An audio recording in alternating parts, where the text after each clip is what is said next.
You thought all the fireworks you saw on Saturday night were going to be enough to satisfy you this weekend? We had a great game to kick off Sunday, and good luck telling those Audi Field faithful that it's not football season. They don't want to hear it. Not them. These are passionate fans that are starved for football because of what Dan Snyder has done to them with his Washington football team. Really passionate fans. And we did bring the tour home this week, and what a week it was for it. DC 3-0, also 3-0 against the spread, which is very important. Good teams win. Great teams cover. Remember that. But yeah, there was something different in the air yesterday.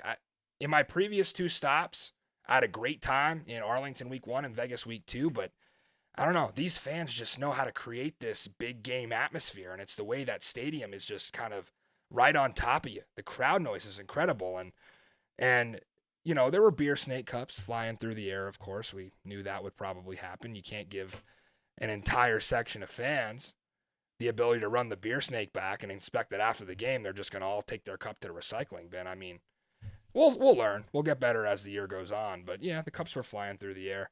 But again, contributed to that big game feel and that gritty crowd and that home field advantage that DC provides. I don't think that there's anything that can rival kind of that collective chorus of football fans when, you know, the opposing team is on offense and you're trying to get a false start, or even after the big touchdowns, like when Michael Joseph had the pick 6. A lot of you who watched sports during COVID in 2020 know that the artificial crowd noise, it wasn't fooling anybody. We just weren't buying it. So to hear this crowd loud and energetic the entire time, it was refreshing. And, you know, if you watched the security down on the field, it seems like there was 100 times the presence at either of the stops that I've been to. And a very tight ship the XFL was running. They made sure everybody was where they were supposed to be. They did a good job at that. In week 1, like I said, we were inches from The Rock as he came on the field. We were part of the media scrum. We got to ask some questions. This time, they didn't even want us on the field. Like I said, everybody was where they were supposed to be. And it's like that DC atmosphere, just on a whole different level. So a lot going on, too much going on, I guess, for the suits to allow us on the field. But bringing back the snake, you know, a lot of those people probably figured this could come back to bite us. We'll see what happens going forward. I think it was the right call. You got to do that. It contributed to DC having 4,000 more people there than they had in week 1. It was a huge crowd. So 16,212 actually was the official attendance. And between DC and St. Louis, we continue to see these two fan bases carrying the league. And we'll get to a little later, but Houston, they're a great team, but just kind of not living up to like the DC and St. Louis standard when it comes to their numbers. And, you know, they may have to build some things there, but, you know, they keep winning, but their attendance keeps falling. So you wonder with the attendance trends how this will end up working. Houston was down about 400, which is an interesting number. We'll get into all that later. So kind of getting into a little bit of the game. If you didn't catch it on Twitter, I asked AJ McCarron after the game about the final moments, right? And to kind of run you through it, it was a roller coaster, just like every other Battlehawks game. He throws a pick to Kentrell Bryce, down 14. Excellent play. Acrobatic play by 2-9 on the sideline there. He throws that, and having a third-string center finally reared its ugly head for DC. Jordan Ta'amu can't control the snap on the 1-yard line. So now St. Louis is right on the short porch. A.J. McCarron throws a touchdown pass to Stephen Mitchell. Beautiful ball. Right back to Mitchell on the 2-point. They make it 34-28. And you're just thinking, here we go again. The Battlehawks, only team in the league that's converted a 4th and 15. And they're comfortable. And they practice this. And they've got a quarterback who is more than capable after throwing a touchdown pass and completing a 2-point conversion. So this time Greg Williams wasn't having it. And that's what makes him the best defensive coordinator in the XFL. Davin Bellamy just blows by the tackle and gets home. And while he had AJ's legs trying to bring him down, Malik Fisher came in and finished the Battlehawks quarterback off.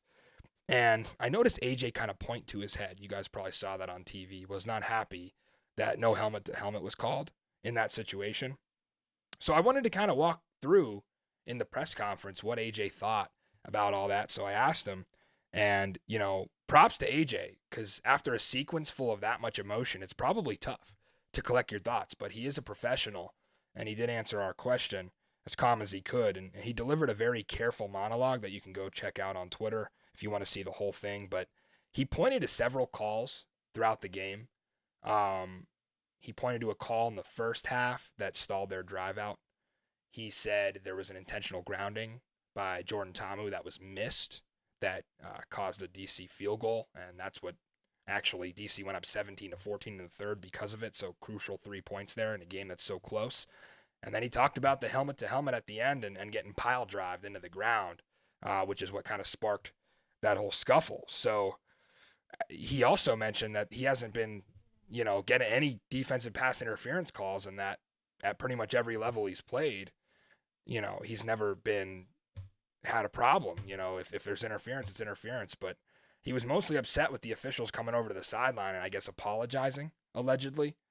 And Anthony Beck kind of confirmed that when we followed up with him. But yeah, just kind of a very careful way to go about things for AJ, but also get his message out there. So I thought that was interesting. I kind of leave it there and let you guys to react and see what you think. But it was very interesting to hear his perspective. I'm grateful he opened up to us. Here's why DC's 3-0. Fred Keiss and Greg Williams are two of the best coordinators in the league. Great home run hires by Reggie Barlow. Phenomenal job that they're doing. And you got a guy like Reggie Barlow and the class that he shows and the leadership he provides. This is just a well-oiled machine. What a leadership group. I mean, they run the ball effectively. The short pass has been working, especially when they get inside the 10. Guys are just open. And the offensive line, tip my cap to them. The job that they're doing, it's incredible. With 3 starters hurt yet. So you play fast enough on defense, you get 4 takeaways. Michael Joseph again, the pick 6 and the flip. Right down the same sideline that he did it against Seattle. Guys, this is why I moved DC up to 1 last week, and they proved me right. They play good on defense. They have exceptional coaching, and they just rise to the occasion. And I'll tell you what's going to happen.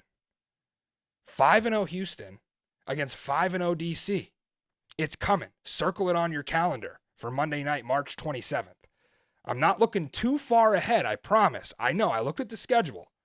DC has Vegas and St. Louis. That trip to St. Louis will be tough. I think DC inches out a close win there. And I think Houston goes to Orlando, and then they have Seattle. So it'll be tough in week 5 for both those teams to stay unscathed. I think they both will take care of business next week, but you could be at a point where you decide this on the field, and I don't have to worry about my power poll because whoever wins that game is going to get the number 1 spot. So that's just where we're at with the DC defenders. They heard everything about how the offensive stats weren't there, the box scores were not impressive, and they went out and they just dominated on the ground again.